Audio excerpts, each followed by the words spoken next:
Hi friends, ബ്രേക്ക്ഫാസ്റ്റിന് വളരെ ഈസിയായി ഉണ്ടാക്കാൻ പറ്റുന്ന ഒരു ടേസ്റ്റിയായ പാലപ്പമാണ് ഇന്ന് കാണിക്കാൻ പോകുന്നത്. ഇത് ഏത് കറിയുടെ കൂടെയും കഴിക്കാൻ നല്ല ടേസ്റ്റാണ്.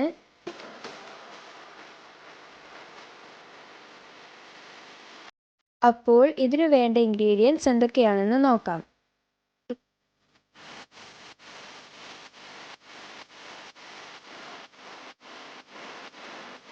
ആദ്യം തന്നെ ഞാനിവിടെ 2 കപ്പ് പച്ചരി എടുത്തിട്ടുണ്ട്.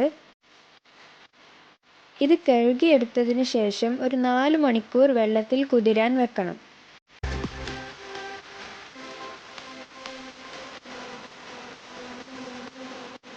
ഇനി നമുക്ക് ഈ കുതിർത്ത പച്ചരി ഒന്ന് അരച്ചെടുക്കണം.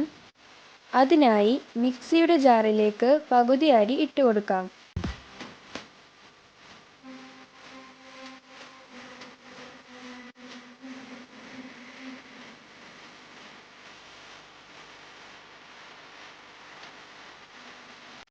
ഇനി 5 ടേബിൾ സ്പൂൺ ചിരകിയ തേങ്ങ ചേർത്ത് കൊടുക്കണം. തേങ്ങ കുറച്ച് കൂടുതൽ ചേർത്താലും കുഴപ്പമില്ല.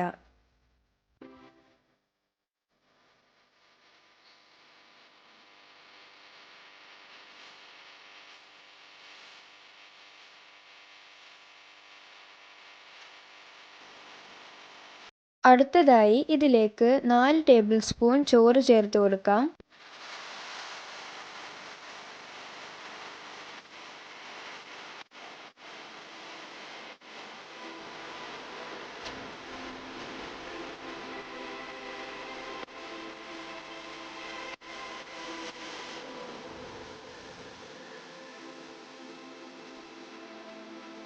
ഇനി ഇതിലേക്ക് ചേർക്കാനുള്ളത് ഈസ്റ്റാണ്. 1 ടീസ്പൂൺ ഈസ്റ്റാണ് ഞാനിവിടെ ചേർത്ത് കൊടുക്കുന്നത്.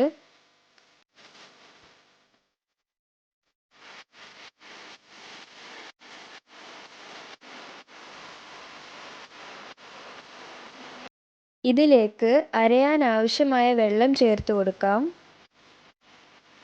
ഞാനിവിടെ ഏകദേശം 1/4 കപ്പ് വെള്ളം ചേർത്ത് കൊടുത്തിട്ടുണ്ട്. ഇനി ഇതൊന്ന് അരച്ചെടുക്കാം.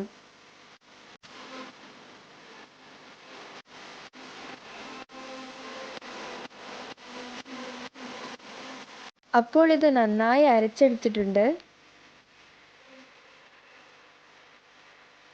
ഇതിലേക്ക് 1 ടീസ്പൂൺ പഞ്ചസാര കൂടി ചേർത്ത് കൊടുക്കാം. ഇനി ഇത് ഒന്നുകൂടി അരച്ചെടുക്കണം.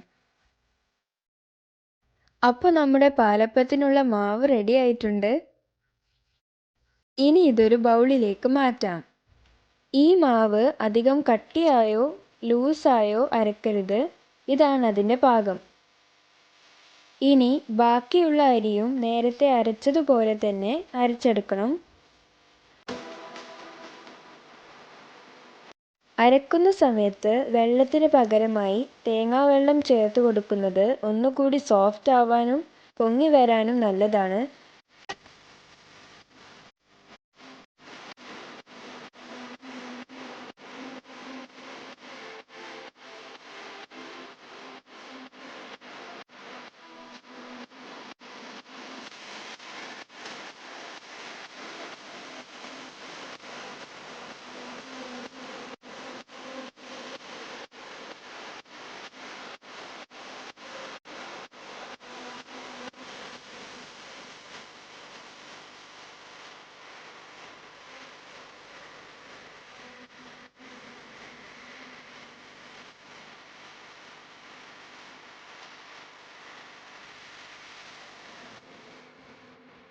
ഇതൊന്ന് ഇളക്കി കൊടുത്തതിന് ശേഷം അടച്ചു വെച്ച് 6 മുതൽ 8 മണിക്കൂർ നേരം വരെ പൊങ്ങാൻ വെക്കണം.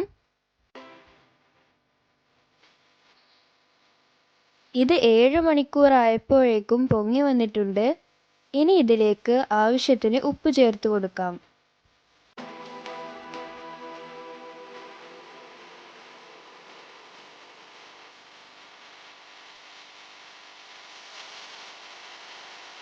ഒരു പാലപ്പത്തിൻ്റെ ചട്ടി ചൂടാകാൻ അടുപ്പത്ത് വെക്കാം. ഇതിലേക്ക് കുറച്ച് മാവ് ഒഴിച്ചു കൊടുക്കാം.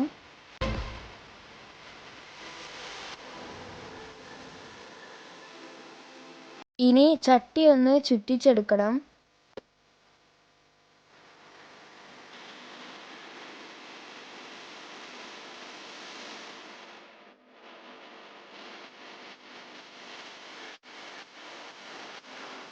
ഇനി ഇത് അടച്ചു വെച്ച് വേവിക്കാം.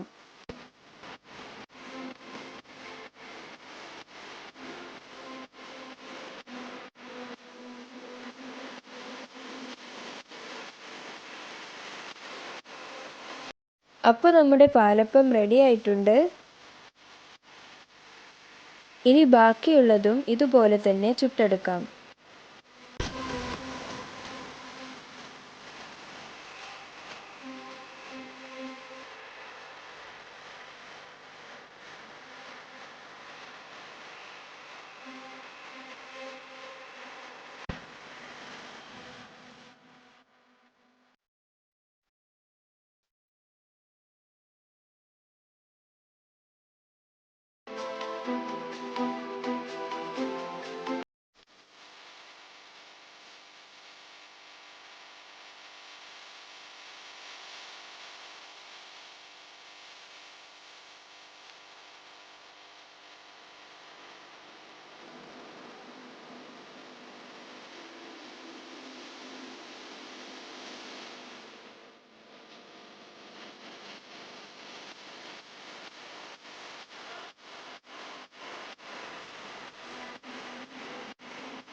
ഈ മാവ് കൊണ്ട് 20 മുതൽ 25 പാലപ്പം വരെ നമുക്ക് ഉണ്ടാക്കിയെടുക്കാവുന്നതാണ്. ഈ പാലപ്പം വെജോ നോൺ വെജോ ഏത് കറിയുടെ കൂടെയും കഴിക്കാൻ നല്ല ടേസ്റ്റാണ്. ഈ റെസിപ്പി തീർച്ചയായും നിങ്ങൾ ട്രൈ ചെയ്ത് നോക്കണം. എൻ്റെ വീഡിയോ ആദ്യമായി കാണുന്നവർ സബ്സ്ക്രൈബ് ചെയ്യാൻ മറക്കരുത്. കൂടെ ബെൽ ഐക്കൺ ക്ലിക്ക് ചെയ്യണം. വീണ്ടും മറ്റൊരു നല്ല വീഡിയോയുമായി കാണുന്നത് വരെ ഗുഡ് ബൈ.